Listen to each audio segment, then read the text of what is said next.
Walloping web snappers, fellow armchair Imagineers. Tiki here. And BlueDragonFive.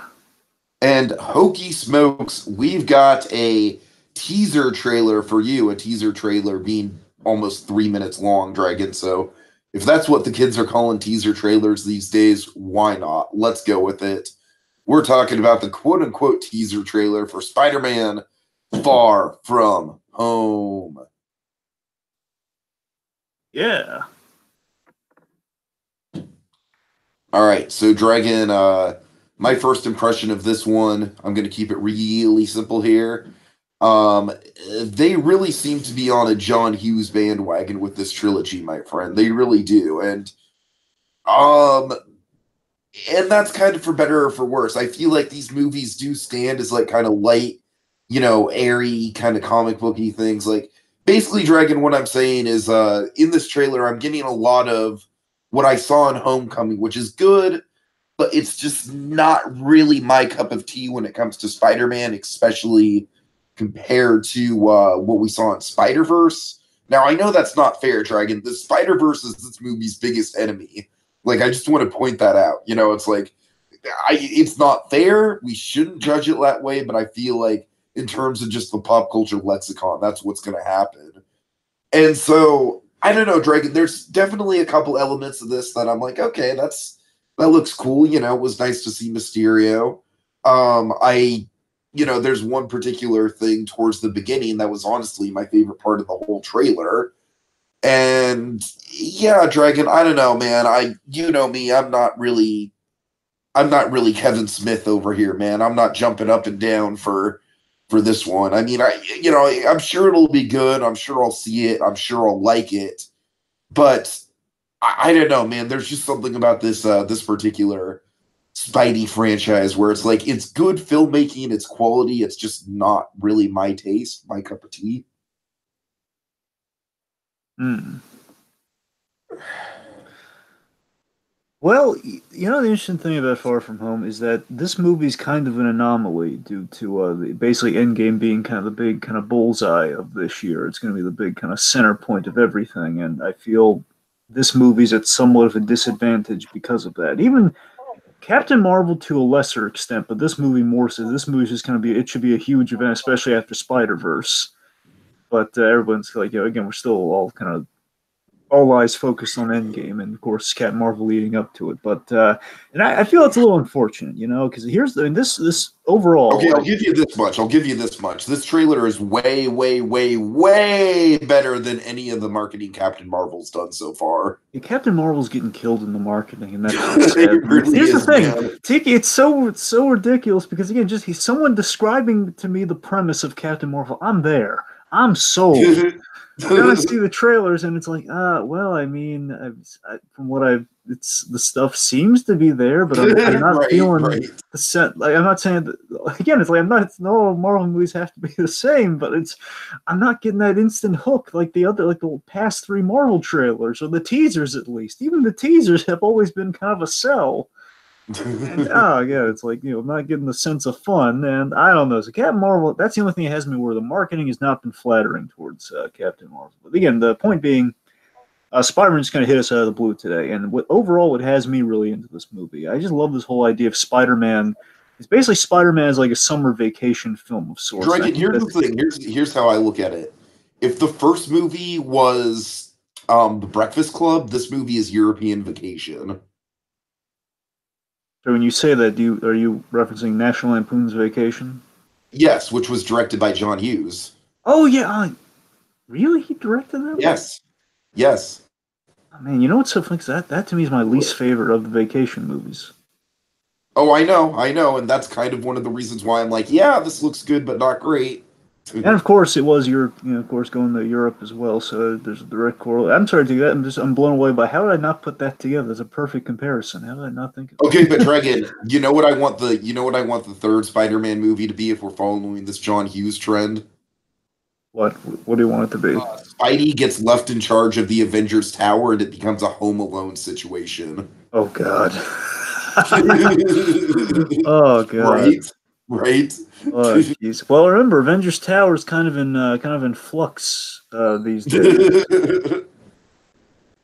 It could be like Home Alone 2 Lost in New York, where he's like defending an abandoned structure of some kind. It could be like the church. Maybe. Or I mean, personally, a part of me would love it to be. Well, then again, I mean, I guess Homecoming has a lot of Ferris Bueller in it by definition. Of course, we literally have a scene from I Ferris feel like Bueller. Homecoming is kind of like a mix of Ferris Bueller and Breakfast Club.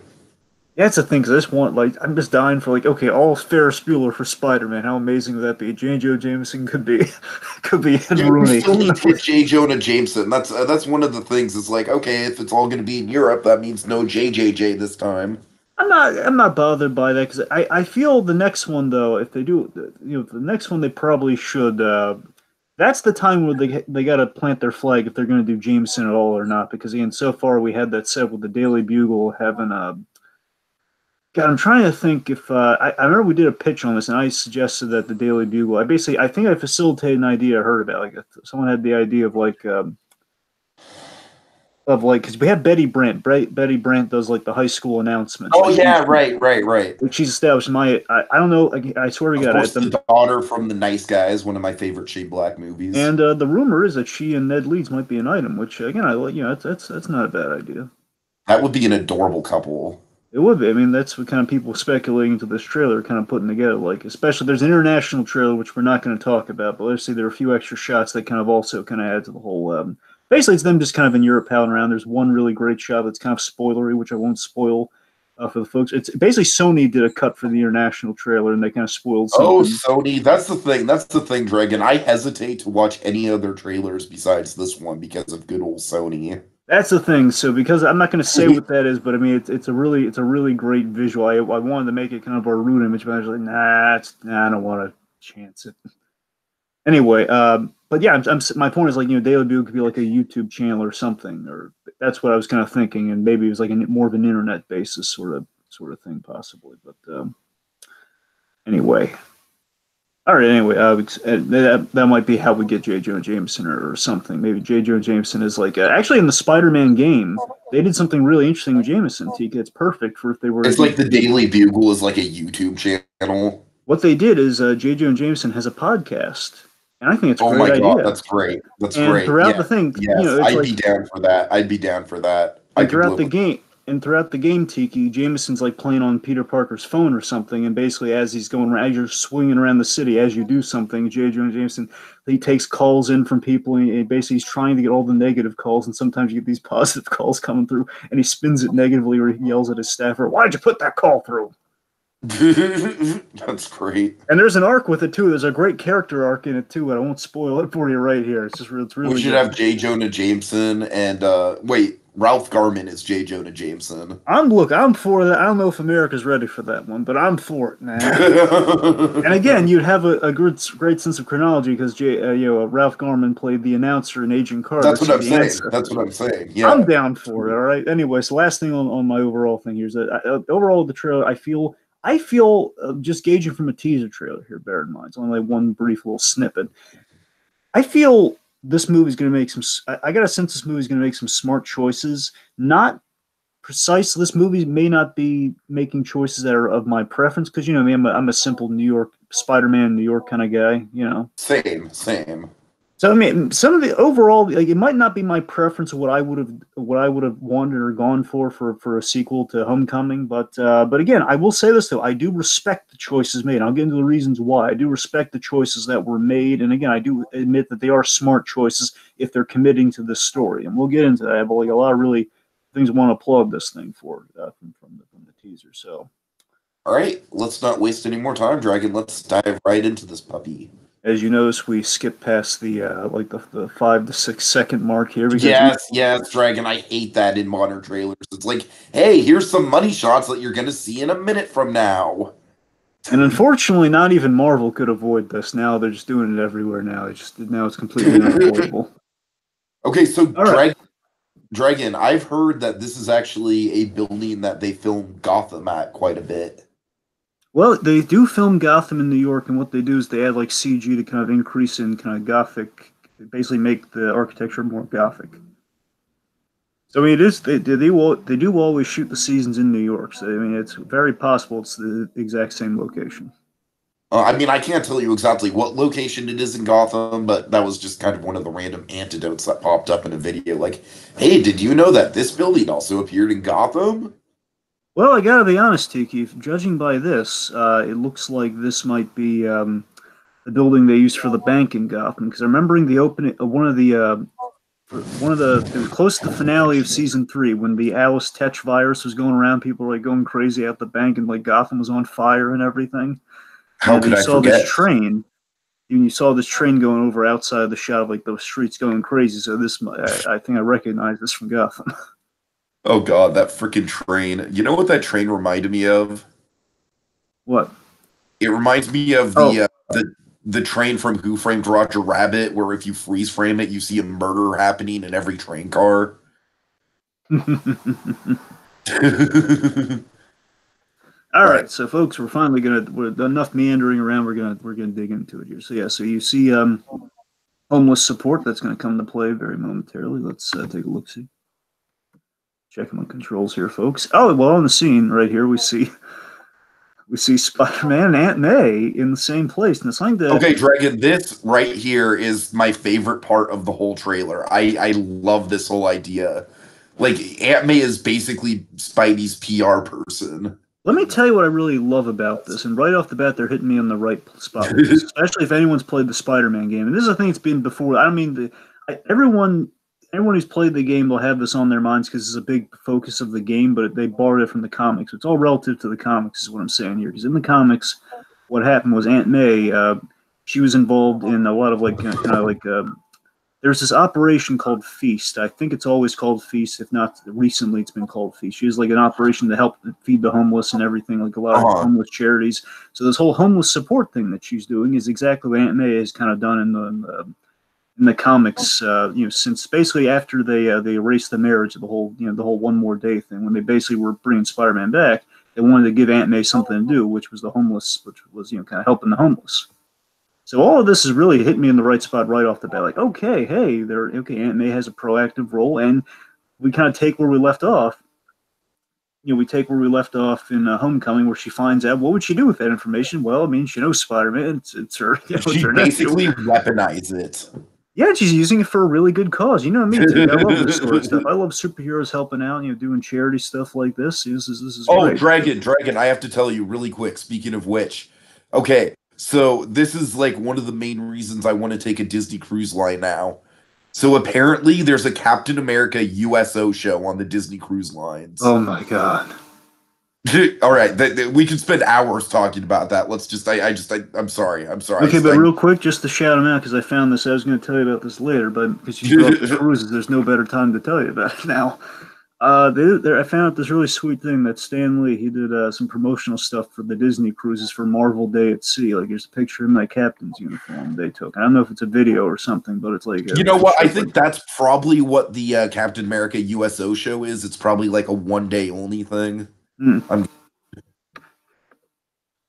Anyways, Okay, let's see here. Of course, oh god, I love this shot right here. yeah, this is great. This is great. But still, I mean, the Tiki, this is just so sweet to me that again, rarely, most of the time it's all like, we can't tell Aunt May, and rarely until you get to like the older, like the JMS Spider-Man stuff, where Aunt May's in the loop and she knows stuff, and like I guess where we're at now, I think last time Of I course, checked, it kind of reminds me of Spider-Verse as well. that's the thing. I mean, it's really cool. It's like a new thing that I think they're doing. I don't know if they're again, they kind of try to relaunch things so many times, like quasi relaunch things. It's kind of hard to keep track sometimes if Aunt May knows or not at this point because they do like there's like kind of another kind of fresh Spider-Man thing they're doing in the books now. It's not. I don't want to bog you down with it. But the point is, it's so refreshing with her in the know, and importantly, what we're doing with the MCU, which is the thing I always love when we do with the MCU, we apply some great kind of character building logic to it. Of course, she'd welcome this, and it's like she after there probably wasn't an easy transition that I'm sure we're going to kind of be filled in a little bit with that she was very worried about him. I'm sure, especially after going into space and everything. I wouldn't be surprised if we pulled a Last Jedi and the cold open was literally just like continuing on with the what the fuck. Oh God. But yeah, that's I mean, but yeah, I mean, it's just to me, it's so cool that she's in the loop, and they're cool here, as we see here. Like, they're a little team. How adorable was that? Look at that. That's what I'm saying. It's such a Dragon, clever here's the idea. thing. Here's the thing. I could take a whole movie of this, and it kind of breaks my heart that we're probably only going to get one or two scenes of Aunt May in this movie, given the plot.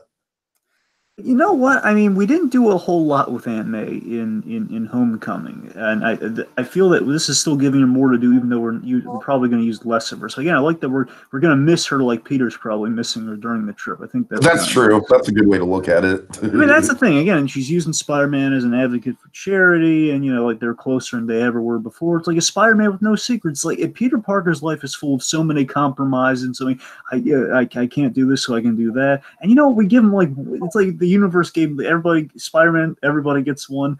The universe gave Spider-Man one after all the stuff he went through in Infinity War and everything. It's like we're gonna take the burden off this kid. He doesn't have to keep secrets from his aunt. I mean, tell me that isn't nice. All right, so let's see. So then, good old Happy Hogan drops by, and if you look here, there we go. I just want to shout something out real quick. You'll notice, so Happy Hogan, he went to this charity event, probably kind of headlining the thing with this big $500,000 check written by Pepper Potts. Yes, yes. Very interesting. Very interesting. By the way, these guys did a credit card for the. I looked at like an Easter egg video on this. Like this company here did a card for the Marvel characters on. A little fun fact. Anyway, so Happy Oh, Hogan. nice. Well, first of all, I love this whole back and forth dynamic. It kind of Dragon. One of the elements here that I've heard people talk about is like, we see Happy, we see the presence of Pepper through the signature. Where's Tony? Very true, and you'll notice Happy Hogan. He's sporting some very familiar facial hair. He's filling a facial hair void. Oh my God! Oh, I didn't notice that. Yeah, yeah. Then again, Favreau does like to sport this now and again, but by the same token, I mean, Happy Hogan, the past movies, he even in Homecoming, he didn't have this thing, and maybe it's because 2 years passed. I don't know. Could be maybe missing his boss. I don't know. A lot of people are thinking, as we all did in Infinity War, Tony Stark might be curtains for Tony Stark. I mean, the lack of Tony Stark might confirm that, but I gotta tell you, I like that. We're not getting to it quite yet, but. I like that we're giving Peter a different mentor each movie, it would seem. And I like that we don't go back to the I mean, you know me, Dragon. Like, I am 1,000% down for Stark not being in this movie. Yeah, I mean, that's the thing. But as you said earlier, we have a presence of Tony, or like a lack thereof presence, which is kind of nice. Again, we're not kind of forgetting the void there. We're not just like saying, Tony who? It's like, Tony existed. He definitely had a big role. Tony Stink? Yeah, that guy. The guy guy that both knows Howard Hughes and Larry King. That guy. Anyway, yes, but yeah. So and also, it seems that Happy Hogan's kind of putting the moves on Aunt May, so he's really becoming Tony Stark. Yeah, what do you think of that? This whole kind of Happy Hogan Aunt May thing? I mean, I like it. I like it. If I were Peter, I'd be much more happy with no pun intended. I'd be much more. Let's just say I'd be much more satisfied with Happy as a stepfather than I would be Tony Stark. Yeah, I mean, here's the one weird thing you get from that. Like Homecoming, their dynamic. Happy Hogan to me seems like a Bob. Yeah, he does. Here's the thing. So, Bob, in case anyone's wondering, Bob from Stranger Things season 2, folks. All right. Anyway, what was I really going with it? Oh, yes. So here's the thing. I mean, the weird thing is that this isn't necessarily a problem, so it's fine. It's that Happy Hogan kind of had like, and this is kind of in the direction I think was that Hogan was kind of like an older brother figure to Peter Parker. But it doesn't necessarily have to be that. Again, times past was never like written in granite. So again, like the whole I don't know. I mean, here's the thing: Happy Hogan is a character, and even in the MCU and in the comics as well, is a character who kind of perpetually gets screwed over. And we dealt with this in Iron Man 3 and Homecoming, where he's just he has a very useless job since he's become Iron Man, since Tony's become Iron Man. And right. In the comics, Happy Hogan, he had a relationship with Pepper Potts. And that was really his whole thing. And of course, they outs that for the movies. And so yeah, I kind of like that we're kind of giving Happy the girl for a change. At least it would seem, you know. So again, I'm for this because it's giving Happy one. It's going to evolve, and then you're keeping Happy around. And again, a little touch of kind of little Iron Man fingerprints around around the Spider-Man movies through Happy Hogan, which is again is kind of in the middle, which is kind of fair, I think. If he's not too busy directing The Lion King. Yeah.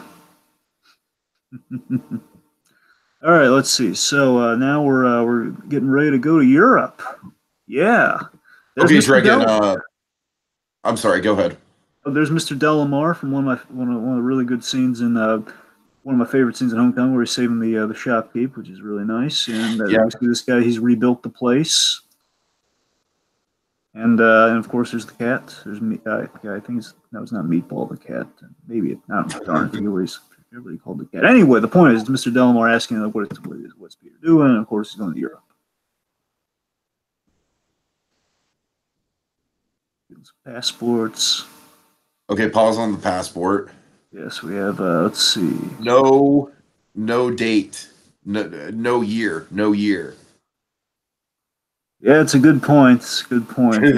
You know that has to be intentional. They don't want to give away anything for. It's one of two things, Dragon. It's either that this movie's a prequel, and so that says 2017, or this movie set after Endgame, so that says 2018 or 2019. All I can tell you is, again, this could be a very. I want to bear in mind this could be a very elaborate marketing thing. Okay, it could be very elaborate. Where because I'm pretty sure they've confirmed this is after Endgame, even though it very easily could be set before Endgame. However, again, every which way they're quote unquote officially saying it's after Endgame. So again, it could be a smoke screen, but assuming all that's on the up and up, it's after Endgame. However, here's the question though. Here's the real But question. if it's a smokescreen, then why do we need to block these dates out to begin with? Let me tell you why. Here's what I think the case might be. Here's the real question, okay? Time jump. If there's a time jump or not. Oh, that's a good. Yeah, yeah, I like that. I like That's the that. real question. Like if there's meddling, here's it's not even whether it's in the deep future or not. The question is if it's not in the future, if there's like going back in time to do things, to Okay, reset think things. about this. Think about this. I'm going to hit you with something Then further. it's after the events of Endgame doesn't mean it's after Endgame. That's the thing. No, no, no. Hold on, hold on. So, what if there is a time jump in Endgame, but because Peter's been stuck in the Soul Stone or whatever the fuck everyone's stuck in for that long, they don't age in that time period. So that's why Peter's still in high school. That's a very fair point. Now here's the interesting. Okay, real quick. Okay, here's the interesting thing. Okay. All right, all right. So remember, it's not just our heroes here. It's not just Peter, but it's like again half the population. And there was a question like how many people disappeared. And I mean again, we know Endgame's going to broach the whole like, the disappeared kind of like vaguely leftover style again, like the whole people like Oh, I since can't the wait. I can't wait. I believe they call it since the decimation. I think it's what they're calling. So they don't know what was a snap. They're assuming like people just Uh-huh. made it in the dust randomly. We can't just call it dusting. We got to call it something more the decimation, something anyway. The point being, Never in movie history will dust be more scary than it was in that movie. my point is, yeah. Oh God, you're right. You're so right. Okay. Anyway, so I think it goes one of two ways. They made a bet money. It goes one of two ways. If we're implying kind of messing with the getting into nitty gritty of Endgame and such. Okay, one of two ways. One, the world's rolling with it. The world is informed and they're rolling with it. Where yeah, half the people disappeared, so they're basically everybody's still. The people who disappear, which I guess we're going to have to assume is at least Peter's class, which again, it's a fair assumption. It's half the world, which basically means like all of Okay, our. I'm sorry. I'm sorry. We're going down a rabbit hole here, but I've got another theory. Can I finish my theory first? Can you? Sure, Can you? sure, Okay. sure. Go ahead. Go ahead. Okay. I'm So sorry. either all of the main classmates for Peter, which we know includes Martin Starr, basically means the teacher from the decathlon and the Betty Brant, Ned Leeds, Flash Thompson, and MJ. So Uh-huh. the main four of those and the teacher had to be disappeared in the snap, which means they and everybody else will be basically set back into where they were before the snap, which means they're all technically in like a clerical thing. They're still they're still in the I guess well God, what's after the I guess it's the sophomore year. Yeah, yeah. They're all still in the sophomore year, but that's if the world's rolling with it. Otherwise, what I'm more inclined to believe is that it's the whole like we're going back in time, we're changing some things, and this fits into probably that 2 year gap, it's either 2 years later or right before Infinity War started. Basically, we erased Infinity War and we did. I don't know. The point is we fixed time, and therefore this is what happens after Homecoming. One of those So two. it's basically like a Days of Future Past scenario. Essentially, yes. The simple way of putting it, yes. Either we Days of Future Past this mother, or we're all just rolling with it. Those are the two ways you can go with this. What's your theory? What's the other potential? Okay, my theory, this is more of a joke theory, but what if he just literally, when he gets dusted, he just like reforms in his bed? Reforms in his bed. Yeah, like instead of like going to the Soul Stone or wherever the fuck they go, the dust just reforms in his bed and his body like, comes back. Well, that does bring about that very interesting point of some people think the Soul Stone leads to basically a parallel dimension where basically the other half disappeared. Therefore, your existence is still going on. Therefore, Peter somehow. Oh, yeah, that's true. That's I mean, true. that's the big prevailing Okay, theory. okay. Oh God, Dragon, isn't it crazy how a fucking passport is getting us on? God, you're right. All right, all right. What if this whole movie is taking place in that Soulstone alternate Well, universe? that's what I'm suggesting to you. Per your joke theories, that people actually have legitimately thought that basically it's again both there's just two parallel dimensions where the other people disappeared. It's basically like Peter Parker, like there wasn't like whole I don't feel so good, Mr. Stark. Is that Peter sensed that something was going on, but as far as he knows, he's fine, and Tony disappeared. Oh man, I like this. I like this. Now again, Tiki, seriously, that was and still, I guess, still is kind of a theory of how the soul sim's going to work. I mean, again, there's all you have all sorts of confirms and denials that you can't really put any stock in, especially after the whole like title gambit of it's something you never heard before. You can't really put any stock into that anymore. So And anything's possible. what's even more interesting is that I feel like Mysterio is the perfect villain to kind of throw into the mix here to kind of just play around with your head in this scenario. Yeah, that's true. So look, the point is, we really won't know. This is all like kind of spitballing before Endgame, but they knew this going into like releasing a teaser this early before those movies. That we gotta people are gonna be theorizing. That's what we're doing, folks. We're theorizing with the Endgame of how does this movie factor in? But again, time travel, Soul Stone, or what? You never know. All right. Okay, anyway, so the point of status quo is going to be an interesting one coming back to this one. But let's not get bogged down. Let's focus on the movie at hand, all right? Moving past the passport. Of course, not as dramatic as a trash can. I'm not saying it's the same thing, but he's kind of for temporarily he's going to be he's going on vacation. He's Honestly, hanging up this the is a sweater. scene that kind of defines Spider-Man for me, Dragon. I mean, you're right. It's not as dramatic as the trash can, but it's still classic Spidey. It's like, yeah, that's what I love about Spider-Man. That's the dilemma right there. Yes, and what I think they're doing, Tiki, is I think the simple way of looking at it's just Peter Parker's trying to have a normal vacation, and it's kind of a logic thing. The Spider-Man he's saved for New York, and I think in the grand arc of Spider-Man, I think it's him learning that no, you got to take that wherever you got to take it wherever you're going to be again. It's kind of like the lesson of the first movie kind of continued where again, you're Spider-Man, not the suit. Therefore, it's that whole again, it's kind of the age-old, still unspoken in the MCU, kind of the great power, great responsibility thing of we have to if you even you there's never going to be a vacation for you if you're fully committing to being a hero. Anywhere you go, you're going to be on the clock, and that's kind of the lesson that Peter's going to have to contend with here. You don't get a vacation, kid, but he's still in that young framework where he thinks he could have a vacation. Again, it's like a thing where it's logical. Okay, Spider-Man's a friendly neighborhood Spider-Man of New York. He can't be a friendly neighborhood Spider-Man of Europe. That's for the Amazing Spider-Man 2 to flirt with before people die. Oh God! And they were thinking about going to London. That's not an exaggeration. Absolutely right. Oh Jesus Christ! They finally paid off that plot thread. Oh, I didn't even think about that. I'm Oh, surprised geez. you didn't think about that. Yeah.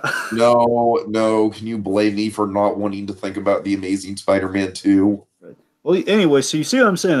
What I think they might be going for is this is kind of a lesson that gets you to a Spider-Man of no more place, perhaps. And I think it's definitely it's I don't know if maybe one day we're going to do a full again. I don't think they're going to again. I think the smart approach that these movies been doing so far. Again, this movie and what a trailer for this movie, so not a lot to go on there, but so far we haven't been like kind of retelling the iconic stories we've already kind of seen majorly adapted or majorly referenced in like the Raimi movies. So I think this is the closest we're going to get to it personally, but you never know.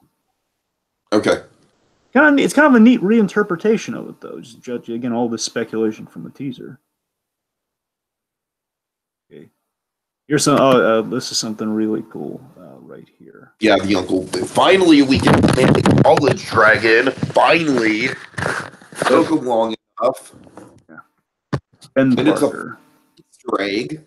I mean, you're right. It's cool. I'm glad to see it, but it's you know my stance on the lack of respect towards Uncle Ben in this franchise, Dragon. It's one of my main pet peeves with this whole franchise. Oh, I think it's less lack of respect. I think it's just utter fear and like, oh no, we can't say the B word. No. God, all right. So, but yeah, it's a really nice little, it's a sweet little. Oh, but that is a sweet. It's seriously, it's a sweet little homage though. Like, hey, Uncle Ben, maybe one of these days we'll to say his name. Dragon, I don't know, man. Like, I think they need to say it. I really do. Of course, you see Venice here. We're in nice scenic Venice. Of course, here we have some banter between. Now, here's the thing, Tiki. This girl, she keeps growing on me, and I gotta tell you, I'm on a path, and bear in mind, it's really optimistic based on not a lot here, but I gotta tell you, Zendaya here, she's developing kind of like an MJ back and forth. She's got an MJ rapport with Peter. I mean, she feels again. She at the end of that movie, she's kind of like I was giving her a chance. You know what? It's different, but I gotta tell you, I could see her potentially as kind of earning kind of the MJ of it all. I think so far so good. You know, so far she has that kind of that face it's how you hit the jackpot kind of chemistry with him. I don't know. Yeah, I like her a lot. I think look-wise, she's a lot more unconventional than a traditional MJ. But you're right, she definitely kind of fits the persona. I like the fact that joke is kind of a jab at the call-out culture that the internet is sort of running rampant with recently and kind of poking a little bit. I mean, that's the way you do. It's a lot better than what Captain Marvel's doing with the whole her and Hero, that whole thing. Oh God! Oh! I mean, that's the thing. I mean, basically, this. I think Tiki. That hurts my soul a little bit. I know. And they haven't gotten rid of it either. Even after they add some fun. Here's the thing. They released. I haven't watched the third trailer to Captain Marvel, but the second trailer. So the second trailer, they made alterations. Yeah, I haven't either. Because the second trailer essentially made alterations in response to all the criticisms with the whole she's just punching random old ladies, where you saw a little bit more. And it still wasn't good. And it's what? And the second trailer still wasn't good. Well, it was better than the first one, but that's not saying much. It was only better than the first one because it gave us that Nick Fury and the puppy scene. That's the only reason it was better than the first one. The what? A cat, not a dog. Oh, I'm sorry. My bad. Anyway, yeah, pretty much. I mean, you're not wrong. That's the thing. It gave us a little bit. It gave us a smidge more, but you're right. Not a whole lot. But the point is, what I'm saying is that again, she's. Like, oh look, it's Nick Fury doing a Mimi thing. Well, we're gonna have some stuff to say momentarily along those lines, but well, not Mimi, but other stuff about. Topics of such, but I'm sorry. Before we get there, I'm jumping ahead real quick. Last thing on Zendaya playing Mary Jane here, playing MJ, I should say. Again, I think we're gonna get like an MJ who kind of might fully deliver on the MJ stuff. I don't know, like an MJ who's again kind of sounds more like MJ than Kirsten Dunst ever did. You know. I totally, yeah, for sure. I mean, writing wise, that's what's got me. Writing wise, again, the dialogue's great. Again, we're not making things. Again, she's like flirting with, "Hey, maybe that's a little un-PC of you." Like, nah, I'm just kidding. It's fine. You're pretty too. That's a clever line. That's a legitimately clever line. It's not like in your face of, we have to be preachy about a message. No, it's like, but I'm gonna throw a little back at you just to kind of keep you in check. But still, like, we're all cool. I'm not taking it that seriously. That's a great line. But yeah, and of course, I guess kind of a natural romance buzz. And I think those two, I don't know if they're still dating, but I think they were dating in real life. So kind of maybe some natural chemistry coming from that. I don't know. Excuse me. All right, so then we have a good old Ned here. It's just kind of like giving some. I love his shirt, by the way. Danger, I am a hugger.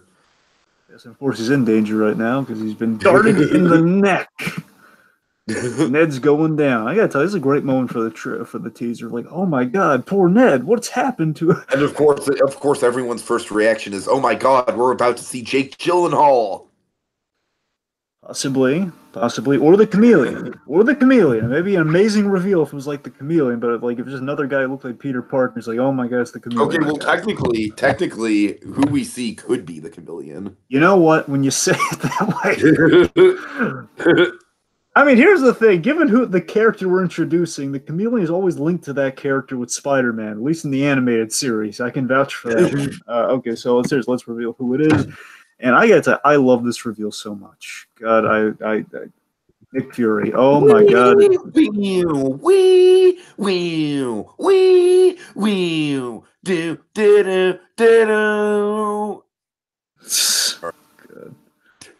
think we went a little crazy with the eye patch referential there, but that's what I was going for. Yes, just in case anyone was lost on the reference, Kill Bill. Okay, so in this case, seemingly kill Ned, but no, Ned's fine. He wouldn't kill Nick Fury. Wouldn't kill a nice kid like Ned. Anyway, so if he did. Kind of reminds me of I was rewatching The Tick. It kind of reminds or if we get a Jane from Breaking Bad situation where he just chokes on his own vomit. This Cranston just wanders into the room. And just looks at Ned, and Ned's looking up why? Oh, It doesn't do it. Okay, seriously. Okay, now we're getting off track. Okay, so seriously, Fury. So Fury it's a ridiculously cool thing that we got Fury, and I was joking about the chameleon, but now you bring up oh my god, yes, because here's the thing. I remember Spider-Man the animated series, and I know things didn't necessarily play out like this historically with Spider-Man because it was the animated series and they took liberties. But say what you will, folks. We introduced Shield and Nick Fury in the Chameleon episode of Spider-Man, and that's what that whole plot line was: the Chameleon pretending to be Nick Fury. So you never know. Really? Yeah. Okay, because here's the thing. I actually have several. I have several theories about Nick Fury. I think the least likely theory about Nick Fury is that this is Nick Fury. That's a lot of anti-Nick Furies there, buddy boy. Okay, let me explain. I think, A, it could just be Nick Fury, sure. B, it could be the chameleon. C, this is one of the more likely scenarios, I think. It could be a Skrull. Ooh. And D, this might be a little bit more far-fetched, but imagine how cool it could be. It could possibly be one of Mysterio's illusions. Okay, let me fire through a few of those. Okay, I'm gonna veto the Skrulls because the Skrulls are in the 90s. I'm just saying, based on that principle, and we'll see. Guys, we haven't had. I mean, you don't they could not be defeated, but then come out of hiding at some point. Okay, I'll tell you. I mean, I'm assuming. Well, that again, it's all of that, folks. It's all that depending on how Captain Marvel goes, obviously. But I mean, I'm assuming they went down for the count. Otherwise, I mean, it's a retroactive thing where they didn't have the rights for Skrulls and we had Avengers. Otherwise, the Skrulls would have been the threat in Avengers. So it's kind of weird. But yeah, the point is, I'm vetoing Skrulls personally. But you might be. I'd be cool. I'd be gobsmacked if you were right. But, oh my god, it's a Skrull. That's awesome. I'm sure. Anyway, but. Go ahead. It was the first Spider-Man villain that we skipped over when we did, we're doing the villains chronologically in Homecoming because we did Vulture, we did Vulture and the Tinker, who were both introduced in the same issue as the second Spider-Man villain essentially. So it'd be cool and retroactively amazing. We know J.B. Smoove is in this movie. We don't know who he's playing. He's supposed to be playing a villain. I have a theory about that later. I think he's going to be playing one of our threats that we see in the film. But if he's not that, Chameleon might be a really good pick for him, though. Chameleon could be fun for him if he were that. And again, I could buy it. I got to be honest. Okay. But I'm personally though. Here's what I'm hoping it's going to be legitimate Nick Fury because I mean presumably Spider-Man's back, Nick Fury's back, and why not? I'm going for simplicity's sake on that. But here's the cool thing. Here's why I'm really jazzed in my mind about Nick Fury. Okay, one, Nick Fury was almost in Homecoming, replacing Tony Stark, if not in addition to Tony Stark. Here's the thing. So Nick Fury in the comics, Tiki, in the Ultimate comics, again the ones that basically gave Sam Jackson the part. Uh-huh. They historically, the Ultimate Spider-Man and Nick Fury had a bond. Like he was the mentor, like Tony Stark was in Homecoming to him in the comics. Like they had a really he taught him the ropes and showed him the ropes, and that's why that terrible Ultimate Spider-Man cartoon like forced Nick Fury and the whole Shield element in the Spider-Man because wrong in a wrong way, by the way. But that's why they worked it in so strongly because that was a huge factor of those comics, and it's a really good dynamic they developed. So I love that quality of it. I love the ultimate side of it, and I love the fact they're kind of getting what they wanted, what they initially intended to do with Homecoming. And again, it's kind of a neat little, again, the mentorship of it all. And here's the really great retroact. I mean, here's the really great thing, Tiki. Whether, again, the lack of Tony Stark in this movie, whether permanent or not, whether it's just the fact matter, oh, Tony's busy with other stuff, or Tony's, who knows. I love that Fury is kind of giving Spider-Man the welcome like he gave Tony. I think that's a great passing of the torch. Sure, sure. So I'd say I'm all for this Fury thing. I love, again, it's kind of it's kind of your old grizzled, Sam Jackson, Nick Fury, and kind of the young buck Spider-Man, and showing them the ropes and the kind of the true global responsibilities. And the cool thing about all of this is that this plays into a thing, as I was mentioning with that animated series thing, Tiki. I've seen this sort of story before with Spider-Man, where Nick Fury and Spider-Man do have their run-ins, and every time Nick Fury has a run with Spider-Man, usually that breaches him out of New York. So if we're taking Spider-Man out of New York, Nick Fury is the logical choice to do that with. So I'm down for that. That's a perfect way to introduce Nick Fury. Fair enough. Yeah, man, yeah.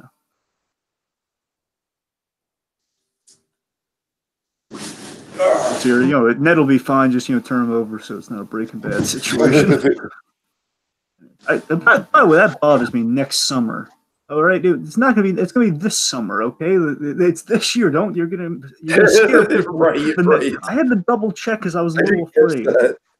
So I was a little. I don't know what the. Here's the thing. Someone at Marvel is not doing it. I'm gonna blame Sony, but then again, Captain Marvel had a similar issue because whoever is doing like the big ominous, bold text is screwing up lately.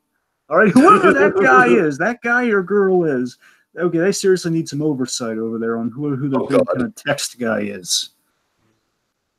Okay, got some. I believe we were in Venice during this, which looks really. Yeah. Of course, at night here, kind of a James Bondian thing people are noting. Oh, now we're in London. Got the double-decker bus going on. That's neat. And basically, what's being said over all this is, Nick. And this to me is the sell line for the whole movie that gets me really excited. Nick Fury just hijacked our summer vacation. Tiki, I'm so in with that premise. If I just saw that premise, I wish they kind of said that. Here's the thing: they were, of course, obscuring things. How Nick Fury stole my summer vacation. Tiki, I swear to God, if they had just used that as when they were describing even before what the title is. Just they were giving that 1 sentence synopsis. Like untitled Spider-Man movie where Nick Fury steals his vacation. I mean, the whole they give these mini plot synopses where I believe the official one before they now put they've updated it with the whole after the events of Infinity War, he's there at Endgame, he's where Spider-Man he's going to Europe. It's okay, Spider-Man's he's globetrotting this. They kept saying Spider-Man globetrotting far from home. That's all they said. They said Spider-Man far from home. Nick Fury hijacked a Spider-Man summer vacation. I'm so there for that movie. Yes, I'm so there because again, all the Nick Fury stuff I saw earlier. James Woods trying to steal Recess. Exactly. Well, that's even better. But yeah. No, but seriously, I mean, that's just insanely good. And again, it taps into all that kind of Nick Fury, Spider-Man kind of global shenanigans. It interlocks so well. All right. Of course, London Bridge is falling down. It's not really a merry experience there. Cool. I run a Harry Potter movie. So this is, by the way, here's the thing. I know we saw this very briefly. We saw this in Homecoming, but I like that. It looks like we're going to bring him in a little bit more. The classic Steve Ditko underarm webbing we're using as a glider, even more so. That's cool.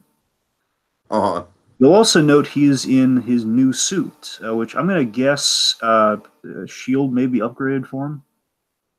It's like they have these black parts. I would guess that Shield probably has multiple suits at their disposal for him.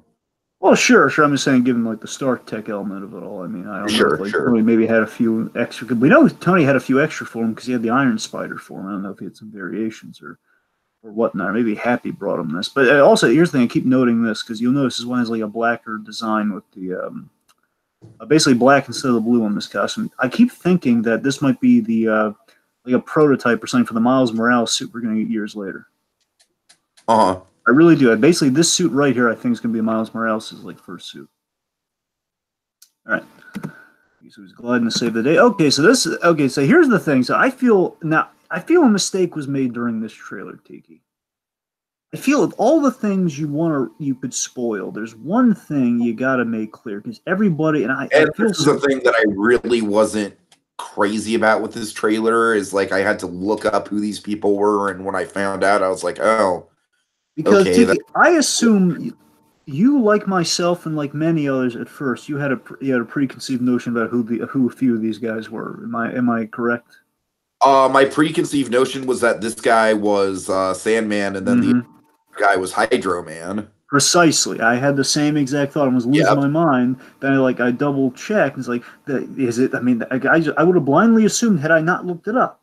Uh-huh. Uh-huh. And then you look it up. It's like, yep. And Elementals. Oh boy, that's so. I'm of two minds about that. Which I'm just trying to think of like, well, basically, see this It guy kind of looks like. reminds me of the Mutos from Godzilla 2016, Dragon. That's the vibe I'm getting. Well, okay. Let me explain something here. So here's the thing. So I'm of two minds about it with the elementals because the elementals We again. can't do Rodan, but we can give you a monster that kind of looks like Rodan. Here's the thing. So one of my favorite Spider-Man games, before the advent of like Shattered Dimensions and before especially now we have the PS4 game, before any of those Spider-Man games, which are all good in their own right. We've had very interesting Spider-Man games, and I don't mean this to go all gamer on you on Spider-Man. It's one of the few gaming franchises I do invest in. I love this. There's a Spider-Man game, TK. I highly recommend you look into if you want, just for fun, good time. You don't have to, but it's just for a fun, good time. It's called Spider-Man Friend or Foe. This is after Spider-Man 3 came out. Like you have like Harry Osborn as the as the new I Goblin. know about Spider-Man Friend or Foe. Yes, So I got a yes. kick out of this game. And TK, honestly, seriously, that game is a good barometer for what they're kind of doing with this movie. And I mean, personally, I got a kick out of that because that game is it's Nick Fury. It's a Nick Fury Spider-Man adventure. He's globetrotting all over the place, and essentially Mysterio is the main bad guy. And not only is Mysterio the main bad guy, he's going after things that essentially are close to an elemental sort of thing. Uh-huh. That's the thing. The element again. The element. It's not precise. He's going after shards. These are shards that kind of somehow they correlate the venom. To put it simply, they correlate. It's a weird thing. I don't want to. That's not important. The point is like Mysterio is going after kind of something otherworldly, which is somewhat mystical, but somewhat basically correlates to an element. Sounds like a Pirates of the Caribbean movie. Sure, and you had like a lot of fun team ups in the game. Basically it's rich in characters, and that's what I love about the game. It's like, hey, you get to team up with a new character each time. It's like it's fun. And again, the whole Shield Nick Fury thing is why I'm definitely going to hire him the whole Nick Fury parent of Spider-Man. Anyway, so because of that, and that's the thing, Tiki. It's not. A move like this with the elementals, it's deep cut Spider-Man. Like Spider-Man would do stuff like this again, as I mentioned with the game, and there are other stories that kind of the elementals are a Marvel entity, and maybe not specifically elementals. Spider-Man would go up against threats exactly like the elementals. That's a deep cut Spider-Man thing, though, and I feel so. Again, I respect that choice as a Spider-Man fan, but maybe was not the right move for a general audience. At the very least, the way they spun it was for a general audience, it was At the not. very least, show us the Sandman looking guy. Well, the one that bothers me more is Hydra Man, because Hydra Man, that one I legitimately, and there's actually some people. Well, let's 1 second. I think you got a good. So, there's also that fire guy could be Molten Man. People have. Tiki, do me a favor. Tell me if the screen share is still working after I have to try something here. Okay. It's still on. Okay. Is it still there? Yeah, I'm still seeing it. Yeah. All right, good. Sorry. Okay, I just basically now I can go back to things. Sorry, I just wanted to double check there. Sorry, folks. That's why I'm a little rigid here. I just want to make sure I can do a little hide icon on it. So yeah, just real quick. So we have our Molten guy coming up here, and there's a Spider-Man villain called Molten Man, who this could again people theorize this could be, and again there's still nothing. Well, I'm sorry. Let me show that. Let's get the hide up. Maybe Hydra Man, but hey, stealth suit looks a little Spider-Man noirish. That's cool. Oh yeah. Oh yeah. I gotta tell you, I've been I knew something like the stealth suit was being passed around, and I wanted to avoid it. So this is the first kind of official glimpse of the stealth suit. And again, it's cool looking, vaguely noir. So that's again, I'm digging it, man. I'm digging it. It's cool. uh-huh. All right, so this here, like when I saw this, I was thinking, how is that not Hydra Man? But this, I was kind of thinking the same thing, like Dragon. when he knocks him across, it, oh my god, that's so cool. They finally did the Hydra Man. I was losing my mind on it. But here's the thing. Uh-huh. So with all of this, with again, some people are trying to keep an open mind. Like maybe it's they're mixing the two. Maybe the elementals are those villains just kind of working under like a team name of the elementals. Maybe they're fusing the ideas Huh. together. That's a Okay. theory. I would be okay with that. That's a theory. I personally, I don't think they're going to go that route, but I think that's the theory that would probably appease everybody if they were to do that. And again, I'm down for Uh-huh. that. I really don't think that's what they're going with. There's a little reference here that kind of suggests they might go the trying to freeze frame on it here if I can find it. So you have the issue number. One of these boats here. So many boats, but I don't know. I'm losing. The point is, there's just I'll say it before we. I'm just having. I don't know. It's either missing or something. There's an issue number 612. I believe basically the issue that Hydra Man appears is on one of the Right, boats, which right. makes I people caught think that too. Yeah. it's kind of like a bleep the camera sort of thing of like, hey, it's not Hydra Man, but it's kind of like Hydra Man. So that makes you think Uh, maybe legitimately might be Hydra Man. They're just gonna call these guys by a different. They're just gonna give them a group maybe name. because they're in the alternate dust dimension or the soul stone or whatever. Oh, That's why they're called the elementals and not the proper villain names. maybe, but okay. Here's the neat thing about the elementals, though. Okay, here's what the group name elementals, what that correlates to, where the elementals are they tie into Captain Marvel, which is interesting. Now I don't know if again my point is like I don't know if they were first in the Captain Marvel comics, but they've had run-ins with Captain Marvel in the comics. Some people are connecting dots that Gotcha. hey, maybe we'll set up the elementals in Captain Marvel and we'll pay it off here, and maybe here's what I'm really interested in. Nick Fury's in Captain Marvel. Maybe that's why he's getting involved in this elemental business. Maybe that's it. Uh-huh.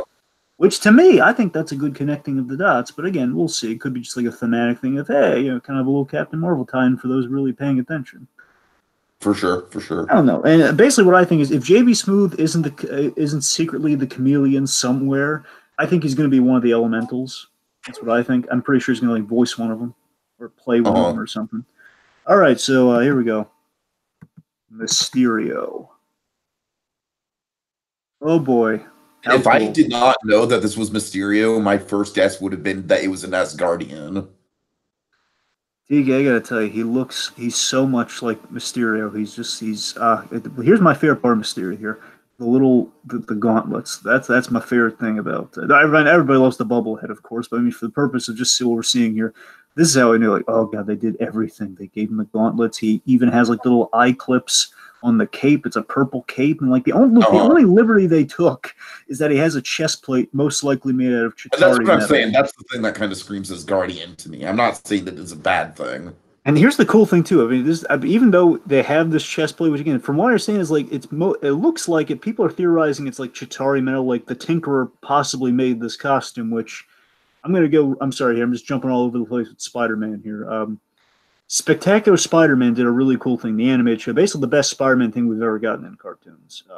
Uh-huh. Spectacular Spider-Man introduced in season 2. They introduced Mysterio, the Tinkerer, and the Chameleon.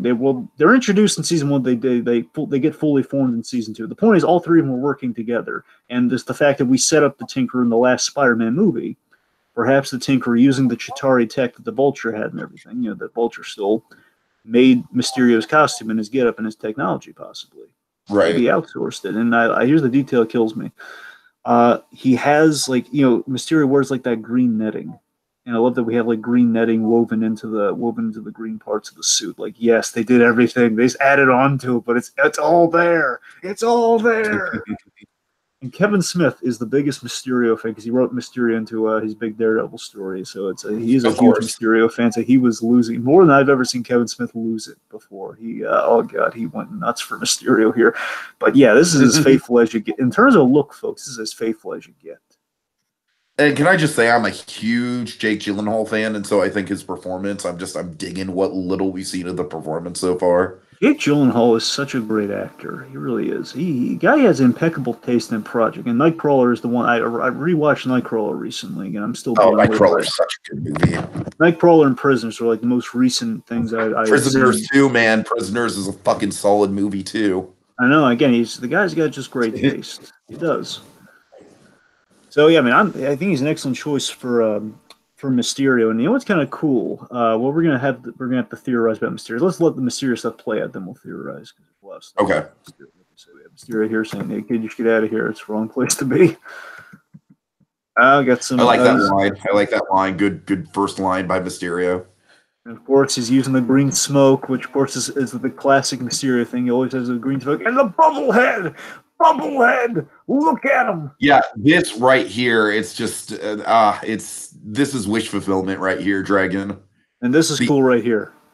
It's better. As much as I love Jake Gyllenhaal, the only thing that would make this better is if this was freaking Bruce Campbell underneath that bubblehead and we were doing the Spider-Man, the Raimi trilogy Spider-Man theory. Yeah, it'd be neat. It's the only thing that would make this better, but visually speaking, it is perfect. It is exactly what I always wanted from Mysterio. Like I couldn't ask for anything better. I love this. See, you see these triangles here? That's a little fuzzy here, but you see them?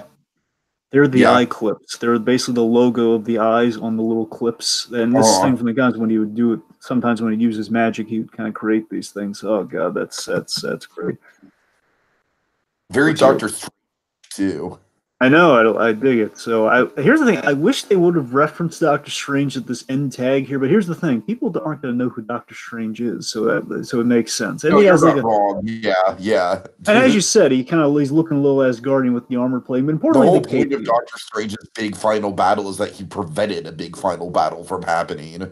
Exactly. So again, it makes sense. It's just kind of a shame because the perfect analogy would be Iron. Basically, coming up here is they're this kid who I believe could be Amadeus Cho. Some people are theorizing kind of the kid to the left here could be another kind of young protagonist here in the future.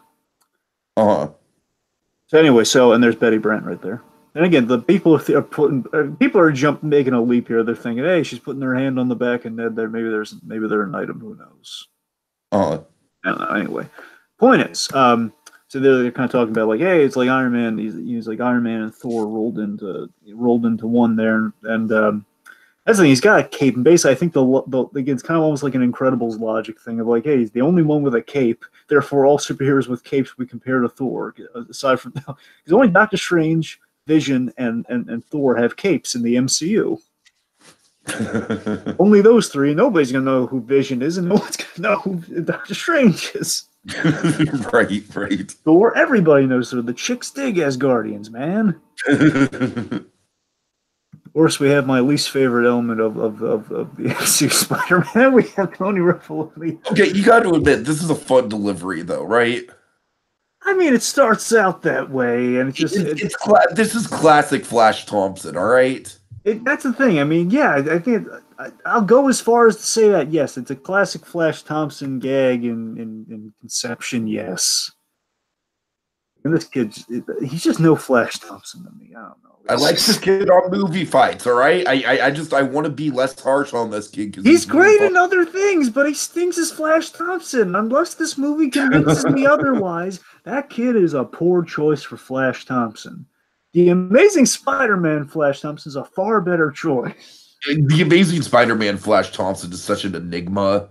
Like, what a fucking perfect bit of casting in an otherwise mess of a franchise. You could have franchised that kid. Seriously, he would have been perfect for like the military venom and everything. You would have been perfect. Love this bit here of just like, yeah, even though we have kind of like Flash dropping the ball at the end of the scene, I feel we have like, there he is, good old Peter Parker, like giving him the thumbs up, like, yeah, it's Flash, all right.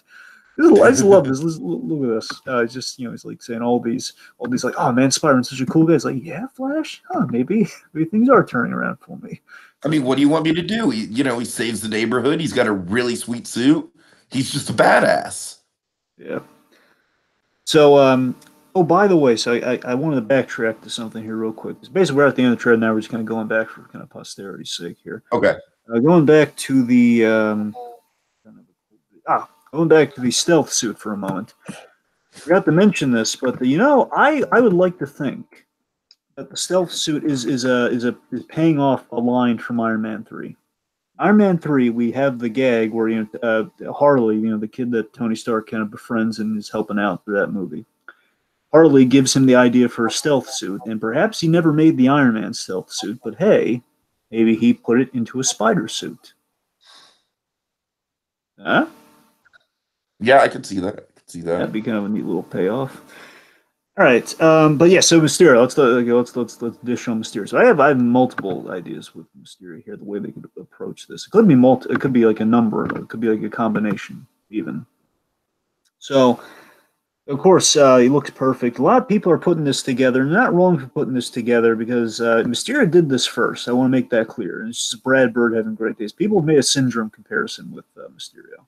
They have, and they're not necessarily wrong because the earliest Mysterio story, to my knowledge, and again they did this in the animated series because the animated series adapted a lot of things. They put their own spin on it, but they adapted a lot of things. And the Mysterio story there was that Mysterio. Appeasing J. Jonah Jameson very much so. He was trying to be sold as a hero, and he was like saying Spider-Man, that menace. Basically, he was selling himself as a hero against Spider-Man, who the Daily Bugle was always Right. like saying he's such a criminal, such a bad guy, and he basically called him out for a fight and everything. And And that's where my theory kind of comes into play with Mysterio. And oh honestly, well, Dragon, it's the only thing I've really got. please take continue. Okay, my theory is that Mysterio is in league with the elementals and he's trying to kind of be the grandstanding, like basically he wants to be the superhero. He's basically manufacturing a situation that he can take control of and kind of glorify his way into the Avengers. You know what I mean? I feel like he's setting up these scenarios. I that's the thing. I think that's a smart guess, and And I feel like that would explain the line, the line he says, like, this, you're not supposed to be here. exactly. Now, Tiki, I think honestly, I think that's right on the money. And here's the thing: the frustrating thing is that look, and it's not a bad comparison either, because I mean, everybody who doesn't like the Incredibles, and everybody loves Syndrome as a villain, so it's not a bad comparison. But again, Mysterio did it first, man. So it's like they're just following it to a T in a good way. And now that's all it's going to be faced with is Syndrome comparison. So I feel kind of bad, but it's like at least it's a good comparison though. I mean, everybody loves Syndrome, right? Syndrome's certainly a hell of a lot better than Screenslaver. Ah, anyway.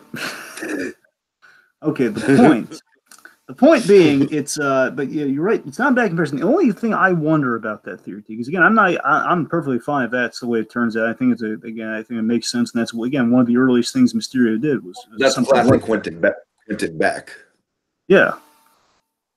Now the thing is, I wonder if maybe the elementals are completely again, the question is if they're characters or if they're completely illusions in themselves. That's the real question. Is using technology to simulate these That's a good guys. idea. Yeah, that's also a question. I really don't know one way or another. It could go.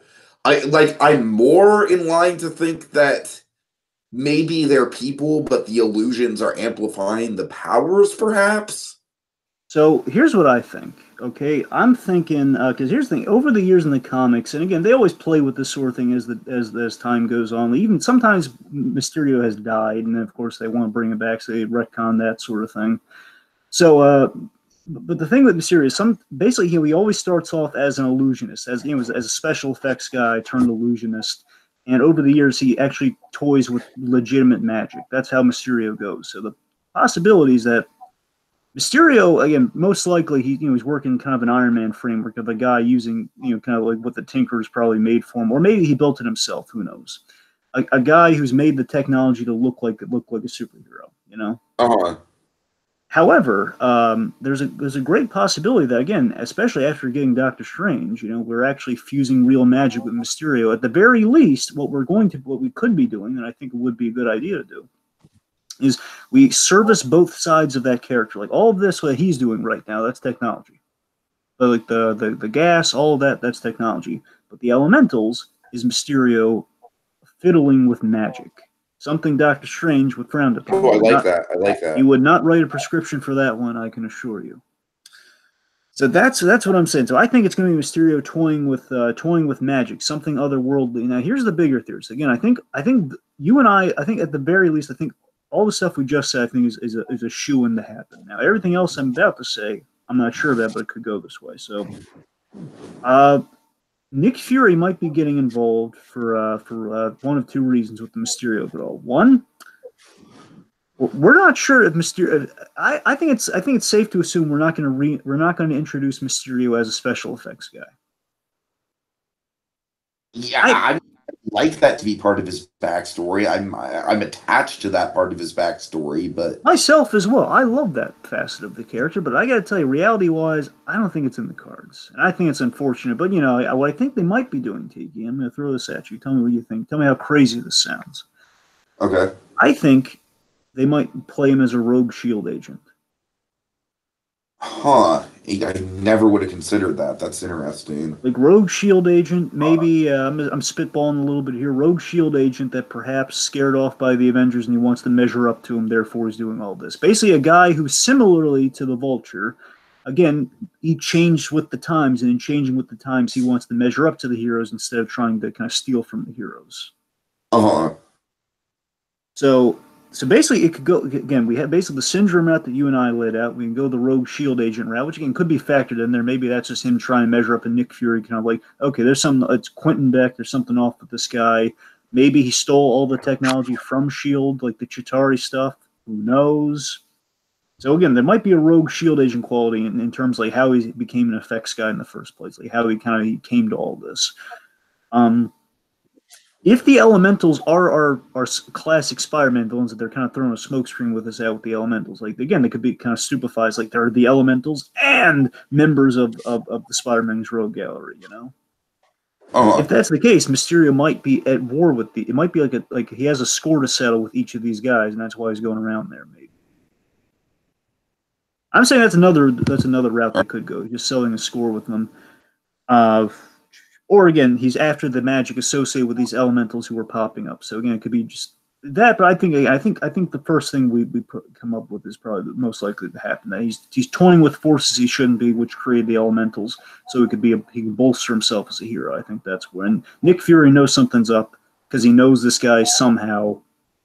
I think that's kind of where I'm heading at. It's how much of that sounds crazy.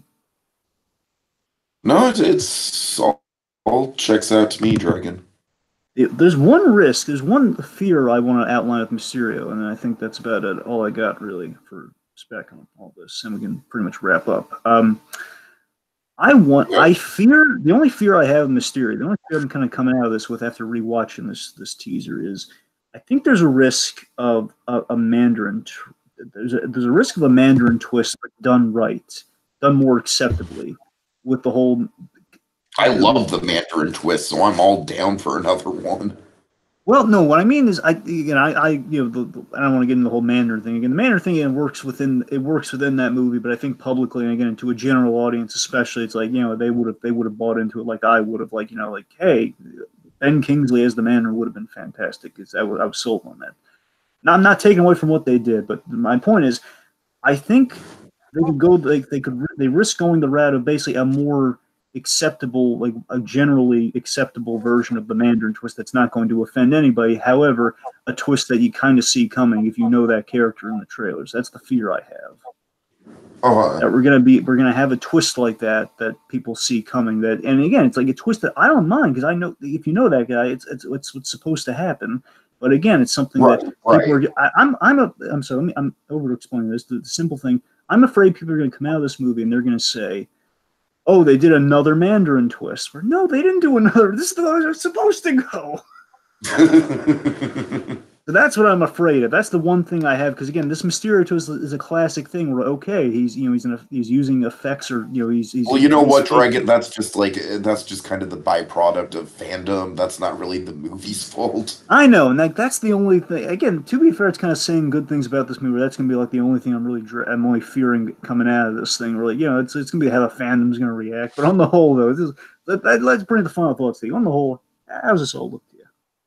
I mean, I gotta tell you, Dragon, it looks good. It really does. I'm excited to see Mysterio. He's definitely the big selling point for me.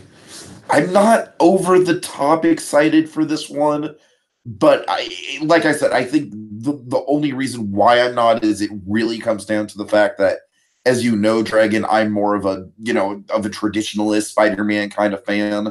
I love the meat and potatoes, New York City, friendly neighborhood, great power, great responsibility, Uncle Ben. Like I like that's my Spider-Man to me. I'm totally open to different interpretations of Spider-Man. Like Into the Spider Verse had elements of that stuff, but it also had a lot of other stuff that wasn't classic traditional Spider Man. And I love that movie. That's my favorite Spider Man movie ever made. So we'll see. I mean, Dragon, you know how I feel about Homecoming. I mean, I'm really in the camp that thinks that Homecoming is, it's a good movie by any means, but it's definitely not a great MCU movie. Um, so I don't know, man. Like I certainly hope that this is better than Homecoming. Not to say Homecoming's bad, but I'm rooting for it. As I said though, I think one of the big problems is it might just kind of have the unfortunate mishap of getting caught in Spider versus Shadow, at least on a critical level. Yeah, that's I. Sorry, I'm just trying to word it here. Yeah, it's going to be really interesting, especially after Spider Verse, seeing how protective Sony is of certain things. Because again, I wonder if I'm sorry, I'm just kind of grand scheming it with Sony here because again right now they're really baking in the success of Spider Verse. Again, it's like people are loving their kind of it's always Spider going to be a Verse is their artistic success, and Venom is their freaking sugar daddy. that's the thing. So I mean, basically, Sony. With Sony here, I don't want to sound like a broken record. The thing with Sony is that Sony always seems kind of allergic to success, and I hope after what happened to them last year, they've learned. They've learned to kind of just roll with it. Where guys, Oh, good things are happening to you. Just allow it to happen, and just don't stress over getting your names first. Okay, who cares if people associate Marvel then Sony? All right, you're still there, and from what I understand, that deal is like when Marvel does a movie like Far From Home, Marvel will get the merchandising, but Sony will get the box office. That's what I understand the arrangement is. So again, Sony should not be complaining at all during this, where they basically sign right. off on Marvel doing things, and basically the main thing Sony's just kind of grappling with like no Venom, we need our Venom, no no black Like I suit. said, That's all. Dragon, Venom is the teat on which Sony Studios sucks nowadays. So, Exactly. So that's the thing. So basically, I hope what I'm saying, I guess, is I hope Spider Verse gives Sony more security in what they're doing. That let Marvel do whatever they're going to do with Spider-Man live uh, action. You can do whatever you want to do with Spider-Man in animation, so long as it's again of the good byproduct that you can artistically push the boundaries while you do Venom movies that are just going to keep the bills paid. And things are going to go great for you. So again, I'm hoping things. I don't know. I'm hoping we can kind of strike a balance. We can get like animated Spider movies and these live action ones that kind of push the boundaries. We get our young Spider-Man, the live action ones. We kind of like all sorts of Spider-Man in the other one. Be interesting. But yeah, this on the whole for this one again. It's not the Spider-Man like I would have gone to next, but on the whole, it's Spider-Man. It's a Spider-Man I'm familiar with being a Spider-Man fan. It's the Spider-Man Nick Fury kind of misadventure during the summer, and we have Mysterio in there, so I'm down for it. I see possibilities. It's again, it's a little bit more deep cuts. I don't know if deep cuts is the proper term because again, it's been done, but it's kind of like not like the niche that everybody's familiar with Spider-Man in New York. We're taking that in New York and we're having fun with it. So you know, I'm rooting for this movie. I'm definitely I'm more secure about this one than I am Captain Marvel. I'm interested in Captain Marvel, but I'm still I'm still not so sure about it. I'm a little worried for it, if I'm being frank. Captain Marvel is starting to feel like a homework assignment. The thing is, Captain Marvel, so I was again in theory, I'm still so jazzed about it, but Captain Marvel, from what I've heard, and again, I guess this could always change. I hear they're betting the farm on Captain Marvel succeeding, basically less succeeding, more people liking Brie Larson as Captain Marvel. Because again, Yeah, based on the reactions, that's not exactly the current climate right now. and again, that's before the movies come out. Though. That's the thing. It's just again, she's kind of digging a hole for herself. I don't want to dwell on it. The point is, Yeah, I know, but we're not seeing like a Heath Ledger situation where at first people didn't like the casting, but then as soon as they saw the footage, they were like, "Okay, we were wrong." exactly. So again, I'm hoping that I'm movie upset with delivers. that. But the point is, I'm having so far I'm having a good time with this. I'm definitely interested in it. And again, I feel in the grand scheme, this movie is going to be kind of distracted. It's going to lose a lot of its. Going to lose a lot of attention thanks to Endgame. But you know what? I just want to highlight this before we go. I love that all these movies are coming out so close together, though. I do kind of like that. We're kind of linking the stories really well there. We're Sure, Captain sure. Marvel comes out in March. We got Endgame in April, and this in July. So I mean, we're not waiting long for these Marvel movies. They're just kind of bam, bam, bam. That's kind of neat. All right. All right. Okay. Thanks for joining us, folks. We give the Spider-Man from Home trailer 2 thumbs up. Isn't that right, Yep. Aunt May? Yeah. Thwip, thwip.